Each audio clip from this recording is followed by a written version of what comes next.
नमस्कार, मैं हूं आशीष चित्रांशी और आप देख रहे हैं the news launcher. Mid day मुद्दा विद अशोक वानखेड़े। दक्षिणी राज्यों का एक गठबंधन, वो गठबंधन जो विपक्ष के इंडिया अलायंस से भी ज्यादा ताकतवर नजर आने लगा है फिलवक्त, पिछले एक पखवाड़े के भीतर। वो गठबंधन जिसकी अगुवाई एमके स्टालिन कर रहे हैं और कांग्रेस वहां पर सहयोगी की भूमिका में नजर आ रही।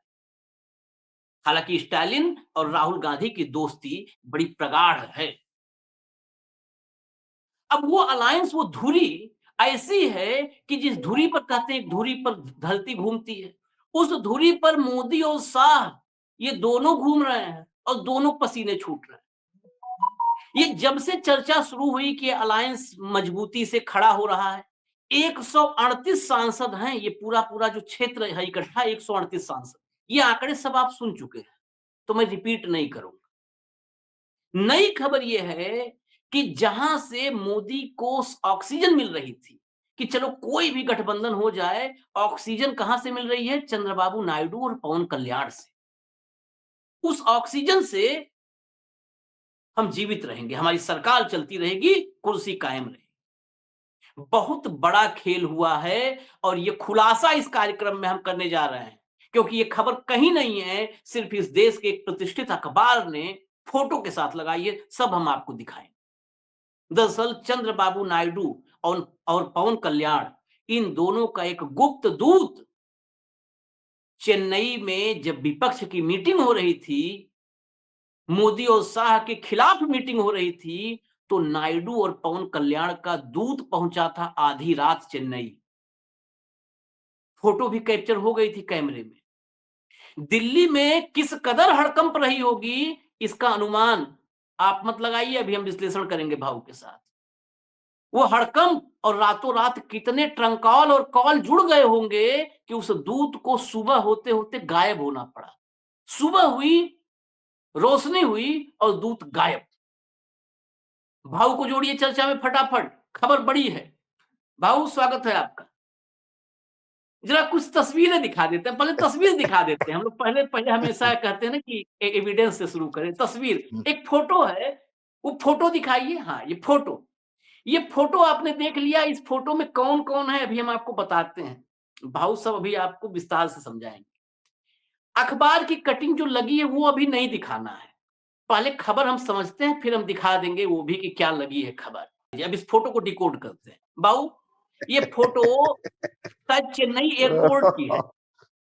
जरा इस अब फोटो को डिकोड करिए। अब देखिए आशीष, हम्म, डिलिमिटेशन को लेके, परिसीमन को लेकर दक्षिण और उत्तर में एक गुटबाजी हो गई, ये तो आप समझ सकते हैं, और ये कोई गलत बात भी नहीं, हम्म, क्योंकि दक्षिण के राज्यों ने जन नियंत्रण, मतलब जनसंख्या नियंत्रण के लिए काम किया, जो करना हम्म, चाहिए था पूरे देश को। हम्म, उसका खामियाजा ये हो गया कि 2026 का जो प्रोजेक्टेड जनगणना का जो आंकड़ा है, उसके हम्म, चलते करीब करीब 30 से 32 सीटें दक्षिण भारत की कम हो रही है हम्म, और उत्तर भारत में बढ़ रही है। हम्म, यदि उत्तर भारत में 25 कम होती, दक्षिण में 30 कम हो जाती, तो हम मानते। उत्तर भारत में बढ़िया बढ़ोतरी और दक्षिण हम्म, भारत में 30 सीटें कम होना, ये इस बात का इंडिकेशन है आने वाले समय में क्या दक्षिण भारत की कुछ औकात रहेगी। हम्म, ये ऐसा ही है कि जैसे गोमंतक पार्टी है गोवा की, हाँ, गोवा। वो 2 सीटें लेके यदि आती है दिल्ली में, हम्म, दोनों को दोनों लोकसभा सीटें आती है, तो वो 2 सीटें क्या कर पाएगी? हम्म, हम्म, उनको उनको सत्ता पक्ष के साथ ही रहना होगा ताकि गोवा का भला हो जाए। हम्म, तो दक्षिण के कई जो पॉलिसीज बनाएगी सरकार, वो सरकार उन लोगों के लिए पॉलिसीज बनाएगी जिनके वजह से सरकार है सत्ता में। हम्म, तो भी दक्षिण का से नहीं रहेगा, तो ये बहुत लंबी लड़ाई है, इस पे हम बहुत बोल चुके हैं पहले भी। हम्म, लेकिन अभी क्या हुआ, जब स्टैलिन ने एक कमिटी बनाई, the action committee for fair delimitation, hmm, और उसको उन्होंने दक्षिण के सारे राज्य, तेलंगाना, आंध्र, कर्नाटक, तमिलनाडु और केरल, इनको बुलाया। जिनकी सीटें कम हो रही, ऐसे और राज्य हैं जैसे पंजाब, उड़ीसा, हम्म, बंगाल, इनको भी बुलाया। अब ये जो लोग आए वहां पे और इनको बुला के उन्होंने एक एक्शन कमेटी करे कि हम ये डिलिमिटेशन के लिए एक दबाव बने। अब उसमें तो तेलंगाना से मुख्यमंत्री पहुंच गए, वो कांग्रेस रूल है। दूसरी तरफ आंध्र प्रदेश से वायएसआर रेड्डी का भी एक डेलीगेशन पहुंच गया। उन्होंने पवन कल्याण के पार्टी को भी और टीडीपी को भी इनविटेशन दिया था। उन्होंने सभी को इनविटेशन दिया। उन्होंने ममता बनर्जी को इनविटेशन दिया। उन्होंने आम आदमी पार्टी को इनविटेशन दिया पंजाब में। उन्होंने ओडिशा में इनविटेशन दिया बीजेडी को, क्योंकि बीजेडी आएगी, बीजेपी तो आएगी नहीं वहां पे। और उसके बाद तमिलनाडु खुद ही होस्ट था। केरल में लेफ्ट पार्टीज आ गई। ये सारे लोग इकट्ठा हो गए वहां पे। अब जब इनकी मीटिंग हुई तो एक डेलीगेशन गया था इनवाइट करने पवन कल्याण को, और पवन कल्याण को भी इशू समझ में आ गया, क्योंकि पवन कल्याण ये जनता की बात करता है। वो पार्टी का जो जेएस उनकी जो जनसेना पार्टी है, हाँ, वो पार्टी का उदय ही लोकल लेवल पे है। It's a local party. और लोकल पार्टी का सबसे बड़ा दायित्व होता है कि मैं मेरे राज्य की प्रतिष्ठा कैसे संभालूं, राज्य पे अन्याय नहीं होना चाहिए। तो पवन कल्याण ने अपना काकीनाडा का जो मेंबर ऑफ पार्लियामेंट है, सांसद है काकीनाडा के, पवन कल्याण के पार्टी के जेएसपी के तेनगेला उदय श्रीनिवास, इनको डिप्यूट किया। ये उतरे एयरपोर्ट पे। ये बाकायदा इन्फॉर्म हुआ कि ये आ रहे हैं डेली ये मीटिंग में भाग लेने। तो उनको डीएमके के दो सांसद पी विल्सन और एमएम अब्दुल्ला, ये दोनों रिसीव करने गए। जो फोटो डिकोड करने की बात करते हो, उसमें श्रीनिवास को, श्रीनिवास, वो सामने श्रीनिवास खड़े हैं, वो श्रीनिवास को ये दो एमपी जो इधर खड़े हैं एक इसमें, वो लेके जा रहे हैं। दोनों जो दोनों तरफ से फ्लैंक हुए हैं, वो उसको लेके जा रहे हैं मीटिंग में। और आईटीसी का जो वहां पे बहुत बड़ा होटल है, सबसे बड़ा जो आईटीसी ग्रैंड चोला होटल, उसमें सभी इनवाइटेड के लिए कमरे बुक थे। तो इनको बाकायदा उस होटल के कमरे में रुकवाया गया और सुबह इनको मीटिंग में आना था। रातों रात, जैसे कि आपने कहा, रातों रात फोन घूमे, है ना। दिल्ली का पसीना आ गया। दिल्ली को लगा एक मैसेज अलग जाएगा। पवन कल्याण तो उनकी शाडो है। आगे आने वाले समय में पवन कल्याण की ही पार्टी मर्ज होगी बीजेपी में, और बीजेपी ही जेएसपी होगी वहां पे। तो उन्होंने पवन कल्याण पे क्या हुआ क्या नहीं हुआ, रात को पवन कल्याण ने श्रीनिवास से बात की और बुलाया वापस आ जाओ। बस श्रीनिवास भी, जिसका स्वागत किया, जिसके लोगों ने बुके लिया, उसने भी पूछा होगा कि अरे आप क्या बोलेंगे, तो उन्होंने कहा कि स्टैलिन से मैं बात कर लूंगा, जो अखबार में छपा है। और वो अखबार की ऑथेंटिसिटी इतनी है कि वो अखबार फुहड़ खाने खबरें नहीं बताता। दिखा तो देते उन्होंने हैं, देश का दिखा सबसे देता, हाँ, प्रतिष्ठित देता, अखबार है। अब दिखा दीजिए cutting. Indian Express. Indian Express की है। MP from Pawan Kalyan party reached Chennai before delimitation meet left before it began. ठीक है। तो हुआ ये आशीष जी कि उनको सुबह सुबह बोला गया कि तुम वहां से निकल लो तुरंत। अब वो वहां से निकल गए सुबह सुबह। अब रात को आए 11 साढ़े 11 बजे, सुबह 6 बजे भाग लिए, वापस हो गए। वो मीटिंग में आए नहीं। तो स्टैलिन ने कहा मैं समझ सकता हूँ वो क्यों गए, मैं समझ सकता हूँ वो क्यों गए। तो वो, मुझे पता है कि ऐसे होता रहता है, प्रेशर वगैरह। वो आए, यहां तक यही बड़ी बात है। अब लिपापोती उधर चालू होगी। तो पवन कल्याण के जो पॉलिटिकल सेक्रेटरी है, उन्होंने स्टेटमेंट दिया, क्योंकि वो लोग हमको इनवाइट करने आए थे पत्र के साथ, तो हम नहीं आएंगे ये बोलने का पत्र दिया उनको। तो वो लोग तो पवन कल्याण से मिले थे, तो ये पत्र स्टैलिन के हाथ में देके चला जाता है। वो पत्र है किसके पास? जब भाई मुझे किसी ने इनवाइट किया, जो आपको भी होता है, कई बार आते हैं कि भाई हमारा बुक रिलीज आप आ जाइए, तो हम बोलते अरे उस दिन तो मैं शहर में हूं नहीं, मैं उस दिन नागपुर में हूं, तो मैं नहीं आ पाऊंगा, मुझे माफ कीजिएगा। आप तुरंत वही बोल दे। पवन कल्याण बोलते कि धन्यवाद आपने हमको रिसीव किया, लेकिन हम एनडीए के घटक दल है, हम नहीं आ पाएंगे उसमें। लेकिन पवन कल्याण को ये मैसेज भी देना था कि वो जाना चाहते हैं, और उन्होंने मैसेज दिया। उनका ये था कि ये मैसेज देख के मैं अपने कम से कम आंध्र में अपनी पकड़ रख लूं। हम्म। कल वाईएसआर कांग्रेस के पास एक बहुत बड़ा टूल है। हाँ। ये किसके समर्थक है? ये केंद्र का भला करना चाहते हैं या आंध्र का भला करना चाहते हैं? हम्म। जेएसपी जवाब दे। हम्म। आंध्रा की सीटें कम हो रही है, जेएसपी क्या करेगी उसके लिए? हम्म। चुप बैठी रहेगी? हम्म। तो विरोध प्रकट क्यों नहीं करेगी? इनने बोला लेटर देने के लिए गए, तो फिर लेटर देते, एयरपोर्ट पे लेटर देते, वापस आ जाते। आप होटल में चेक इन किए क्योंकि आपको सुबह मीटिंग अटेंड करनी थी हम्म। 10 बजे, हम्म। लेकिन नीचे से प्रेशर हो गया तो वापस आ गए आप। और आप कहते हैं कि भाई हम तो एनडीए गठबंधन के घटक दल है, तो हम नहीं जा सकते थे वहां पे, इसलिए हम रिग्रेट लेटर देने गए। रिग्रेट लेटर देने के लिए फिर स्टैलिन को मिलना था कि आपके सांसद सुबह 9 बजे स्टैलिन के घर गए, उन्हें रिग्रेट लेटर दिया हम्म। और वहां प्रेस कॉन्फ्रेंस की कि I hmm. Came to give the regret letter, this is the regret letter I am releasing, और वापस चले जाते। ये रैप जो को चेक इन करके सुबह सुबह भाग जाना, हम्म, ये गले नहीं उतरती बात, ये हजम नहीं होती बात कि आप ये कहते हो कि हम सिर्फ लेटर देने गए थे। दो ये सवाल हजम मेरे नहीं मन होती। में यहाँ से पैदा हो रहे हैं, बड़े महत्वपूर्ण दो सवाल पैदा हो रहे हैं। एक पहला जो है कि ये बेसिकली जिस तरीके से गए ये वहां पर लेटर लेकर के कथित तौर पे लेटर लेकर के गए या मीटिंग के लिए गए। चंद्रबाबू नायडू और पवन कल्याण, इन दोनों की जो दोस्ती है, रिश्ता है, जो भी है, ये उस दौर में बना। पहली बार मजबूती से वो डोर बंधी जब जो है इनको जेल में वाईएसआर ने, जगन ने जेल में डाला चंद्रबाबू नायडू को। और जेल में मुलाकात, उस वक्त की फोटो तस्वीर सब याद है, हमने शो किया था। जब जेल में गए पवन कल्याण और मुलाकात करके बाहर आए और उसी वक्त कहा कि अब हम चंद्रबाबू नायडू के साथ रहेंगे, हम उन्हीं के साथ चुनाव लड़ेंगे। और नारा लोकेश बेटे के साथ कोऑर्डिनेशन बनाना शुरू किया इन्होंने बाहर, पवन कल्याण ने। चंद्रबाबू की तरफ से कोई अब तक कोई हिडन कैरेक्टर भी नहीं आया है कि जो गया हो। तो क्या ये पहला एक जो मन में भ्रम है, क्या ये ज्वाइंट दूत था?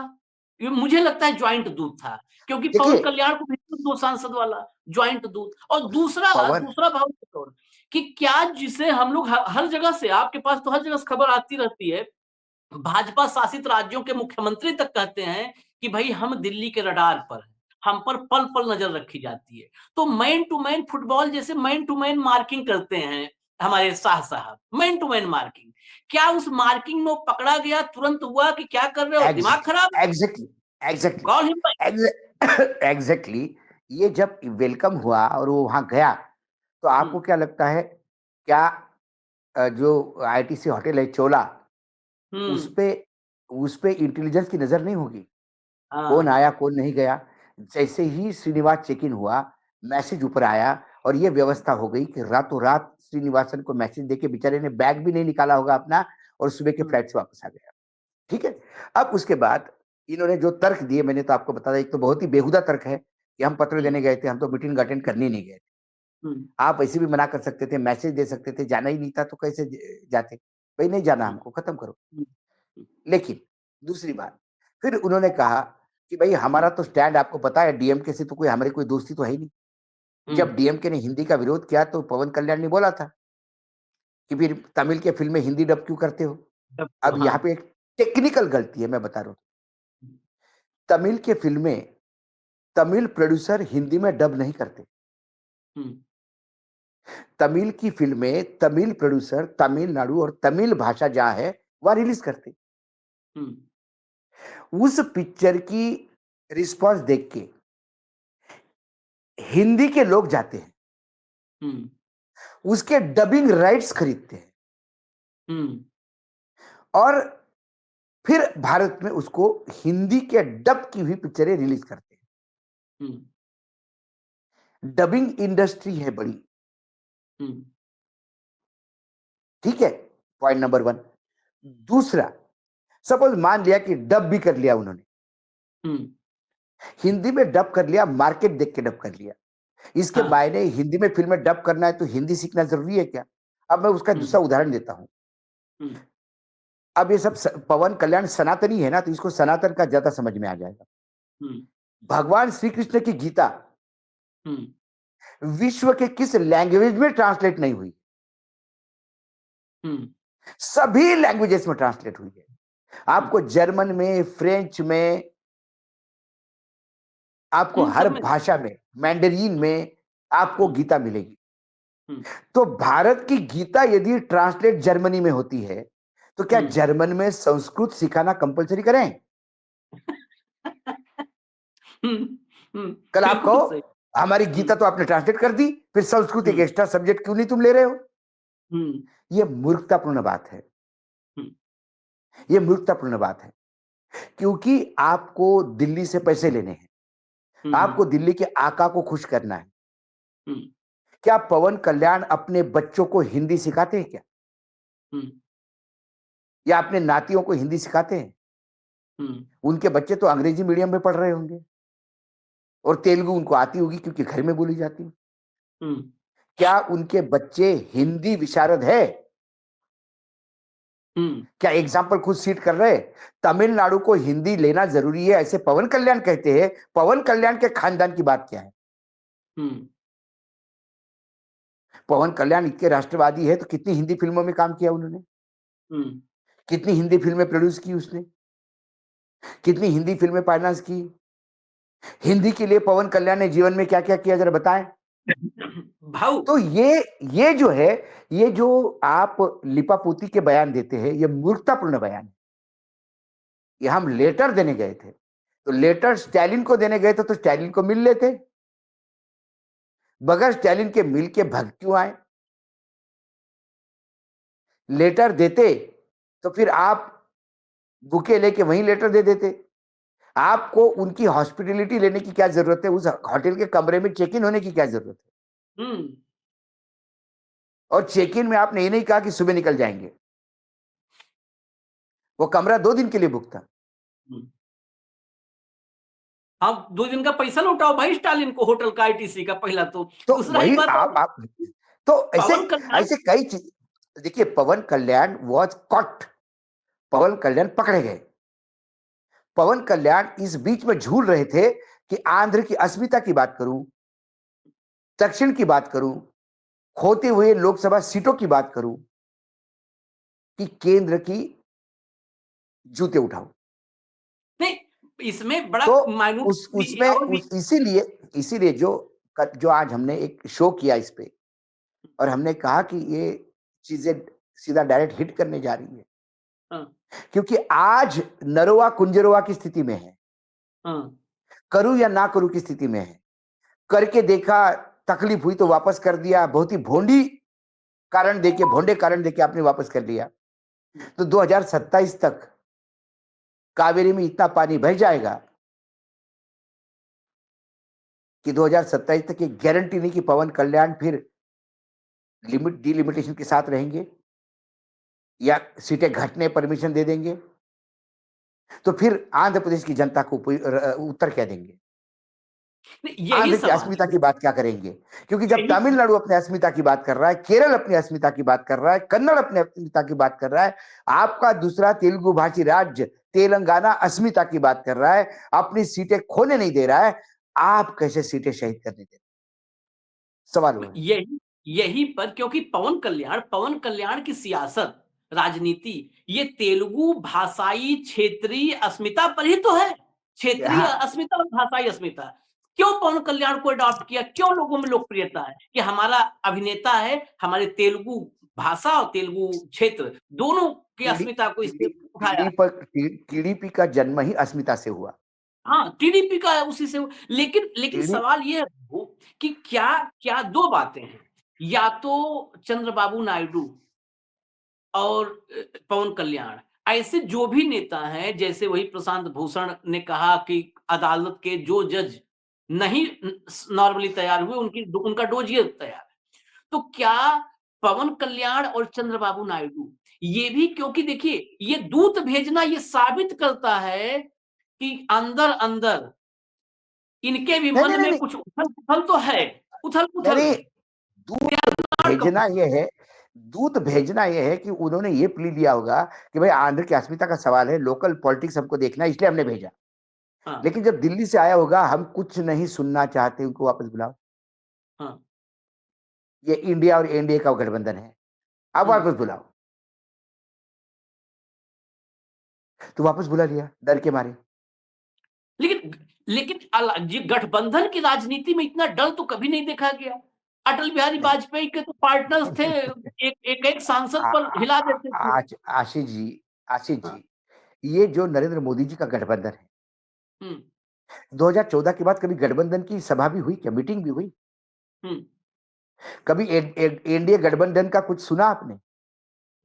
ये तो नीतीश कुमार ने जब इंडिया गठबंधन की नींव रखी और इंडिया गठबंधन की पहली मीटिंग बिहार में की, हम्म तुरंत एक दिन बाद एनडीए गठबंधन की मीटिंग हुई और 38 दल उसमें आ गए और ये हाँ बताने का हाँ। प्रयास किया कि हमारे 38 दल है, उसमें से सब गन पॉइंट पे है।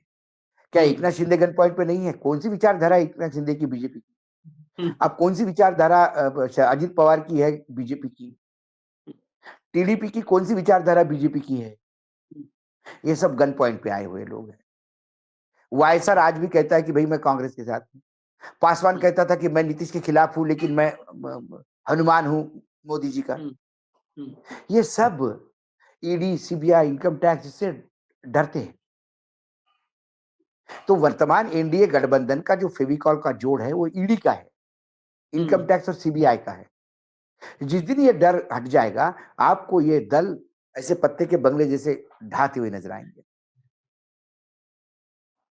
बीजेपी के खिलाफ डर के मारे इकट्ठा हुआ ये इंडिया गठबंधन दल, हाँ वो भी बीजेपी का एग्रेसिव से एक एक राज्य जा रहा है, तो उनको लगता है कि अभी अब हमारे जीने मरने का सवाल है।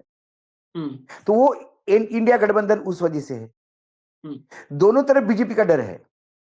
इंडिया गठबंधन बीजेपी से डरती है क्योंकि उनको लगता है कि हमारा अस्तित्व नष्ट हो जाएगा, हम्म और एनडीए गठबंधन में जो गठबंधन के दल है उनको लगता है कि हम बीजेपी के खिलाफ जाएंगे तो हमारा अस्तित्व खत्म हो जाएगा। सारे अस्तित्व की लड़ाई है, और इस अस्तित्व की लड़ाई में मलाई काट रहा है बीजेपी। तो आज हम्म। पवन कल्याण को जो इतनी लिपापोती दे रही होगी, तो आंध्र प्रदेश के लोग इतने मूर्ख नहीं है कि आपका आदमी जाता भी है और भागाता भी है। ये खो खो का मैच थोड़ी है, हम्म। या कबड्डी थोड़ी है जाओ और हाथ लगा के वापस आ जाओ। आप लेटर भी देने गए तो आप स्टैलिन को मिलके तो लेटर देते, हम्म स्टैलिन से मिले ही नहीं। हम्म। और लेटर नहीं, दूध को दे देते तो फिर होटल में रहने की जगह जरूरत नहीं थी। हाँ, फिर वही और देते। होटल में जब रूम खुली गया था तो बोल देते कि सुबह मुझे जाना है वापस। हम्म वो एंट्री नहीं है होटल में, मैंने चेक करवाया। होटल में इन्फॉर्म नहीं किया गया था कि सुबह रूम खाली हो जाएगा। नहीं, और इतनी कर्टसी, ये लोग मोदी जी के और अमित शाह के साथी हैं, दोस्त हैं।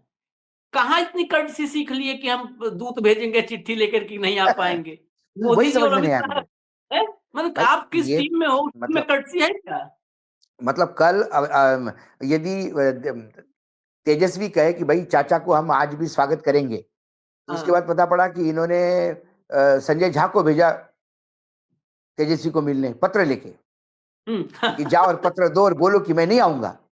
हम्म हम्म हम्म वो बोलते चाचा हम्म का स्वागत है, बोलते मैं नहीं जाऊंगा, काम खत्म। हम्म हम्म दूत आपको डिस्कशन के लिए भेजना होता है, दूत पत्र लेके नहीं जाता।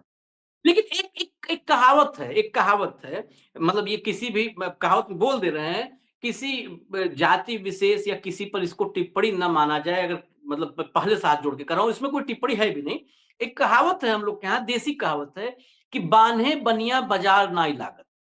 ऐसे अवधि में बोलते हैं कि मतलब बनिया को बंधक बना करके आप बाजार नहीं लगा सकते हो, बाजार नहीं लग एग्जैक्टली। सकता।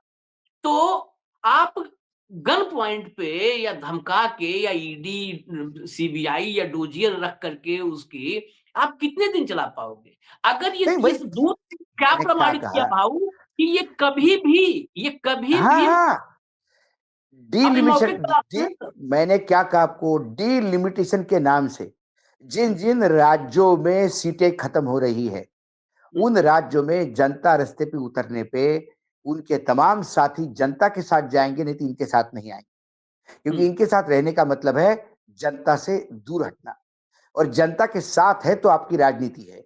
पवन कल्याण इसलिए है क्योंकि आंध्र प्रदेश की जनता पवन कल्याण के साथ। जिस दिन आंध्र प्रदेश की जनता ये समझ में आ जाएगी कि पवन कल्याण हमारा हितैषी नहीं है, वो सत्ता में उप मुख्यमंत्री बने रहने के लिए ऊपर के जूते उठा रहा है, तो वो फिर वो भी जूता उठाएगी, पब्लिक भी जूता उठाएगी। ये राजनीति है, यहाँ ऐसा ही होता है। सवाल ये है, इसलिए जो 2027 का राष्ट्रपति का चुनाव है, वो इतना ईज़ी नहीं रहेगा। आज के हाँ कुनबे से आप उसका आंकड़ा नहीं जोड़ सकते, क्योंकि हाँ 2027 में डिलिमिटेशन का मामला हॉट अप रहेगा।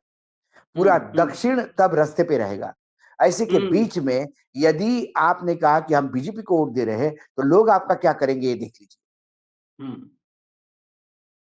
और दक्षिण में ये अस्मिता वाला मामला बहुत बड़ा है। हम्म नहीं तो वहां पे दक्षिण के हीरो इतने पूजे नहीं जाते, चाहे एनटीआर हो चाहे एमजीआर हो। हम्म वह कल्ट फॉलोइंग है, और वो हम्म अपना अपने अधिकारों का रक्षा करने के लिए किस भी हद तक उतर सकते हैं। इसलिए मैंने कहा कि ये मामला सिर्फ डिलिमिटेशन का नहीं, पवन कल्याण की सुप्त इच्छा क्या है ये बताती है इस बात को। बाद में आपने भले ही लौटा दिया उसको, वो बात सब ठीक ठीक है। हम्म, मतलब जैसे कमलनाथ बीजेपी के दरवाजे पे गए, हाँ बीजेपी ने वापस लौटा दिया। इससे कमलनाथ हीरो नहीं बन जाते। कमलनाथ बीजेपी में जाना चाहते थे, ये बात तो प्रूव हो गई। हाँ अब वो कांग्रेस में है, इसका मतलब वो कांग्रेस की हितैषी नहीं माना जा सकता उनको। ऐसे ही पवन कल्याण गए और फिर सुबह सुबह भगाए उनका दूत श्रीनिवास। हम्म इसके मायने ये नहीं कि पवन कल्याण जाना नहीं चाहते। हम्म पवन कल्याण की मनीषा तो समझ में आ गई। पवन कल्याण ने मैसेज भी दिया तेलुगु जनता को कि समय आने पे हम तेलुगु की रक्षा करने के लिए कुछ भी कर सकते हैं। हाँ उसने अपना ये गेम खेल दिया, उसने अपना गेम खेल दिया। हम्म उसने दिल्ली को भी बता दिया कि परिसीमन को आपको एक बार और सोचना पड़ेगा। हम्म पवन कल्याण का आदमी जाके वापस आना श्रीनिवासन का, ये दिल्ली के लिए भी एक बहुत बड़ी वार्निंग है। आज तो आदमी पलटा दिया, अगली बार नहीं पलटा पाओगे। अगली बार आपकी सत्ता पलट जाएगी यदि उनको पलटाने गए तो। सवाल वो है।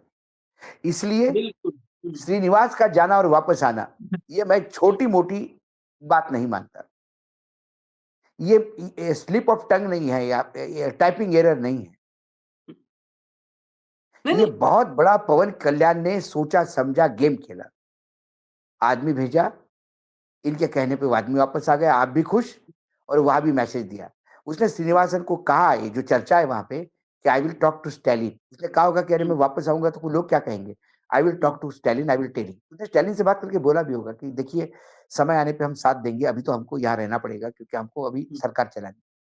हम्म स्टैलिन भी समझ गए होंगे, बोले तो उन्होंने कोई इशू नहीं बनाया इसका। वो आके गए, इसका इशू बना ही नहीं।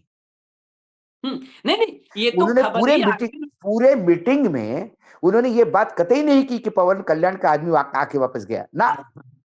क्योंकि पवन कल्याण ने जो स्टैलिन को बोला होगा, वो स्टैलिन भी समझ गए, पवन कल्याण भी समझ गए। ये तो इंडियन एक्सप्रेस ने ये खबर ब्रेक की, तब जाके एक्सक्लूसिव एक्सप्लेनेशन आया।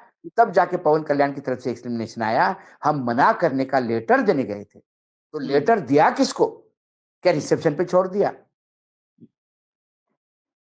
सवाल ये है। चलिए खैर ये एक एक दूत दूत ही दूत समझिए, अंगद भी दूत था। और फिर क्या हुआ था, अंगद ने पांव रखे, वो पांव जमा, वो पांव जमने के बाद क्या हुआ था, रावण को उठना पड़ा। और जब रावण उठा तो पांव पीछे खींच लिया, कहा नहीं जब पांव में ही आग गिरना है तो मेरे प्रभु के गिरो। तो ये दूत भेजना, ये बड़ा रामायण हुआ था, युद्ध हुआ था राम और रावण का। दूत को आप हल्के में नहीं ले सकते हैं, जहां दूत जाते हैं वहां फिर जो है स्क्रिप्ट बड़ी होती है। और दरवाजे से लौटने वाले पवन कल्याण के लिए भी ये अलर्ट है, दरवाजे से लौटने के बाद जो आदमी चौकन्ना नहीं रहता है, ये भाजपा है। कमलनाथ दरवाजे से लौटे थे 5 दिन बाद ना, राजनीति खत्म हो गई उस छिंदवाड़ा में, जिसको अलग से कमलनाथ के लिए देश कह सकते हैं।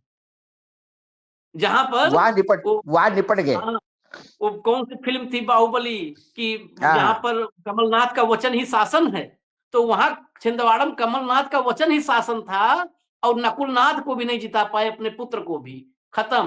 तो दरवाजे से जो लौटता है भाजपाई, उस पर बहुत कड़ी निगाह रखते हैं, फिर हमेशा के लिए वो दरवाजे से निकलने उकलने का रास्ता बंद कर देते हैं। तो थोड़ा अलर्ट रहिए।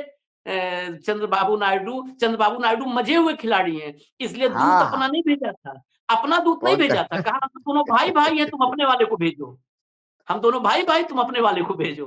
तो उसमें पवन कल्याण को भी जो है अब अलर्ट रहना होगा। इजाजत दीजिए, फिर मिलेंगे भाव के साथ कार्यक्रम में मिड डे मुद्दा विद अशोक वानखेड़े। नमस्कार।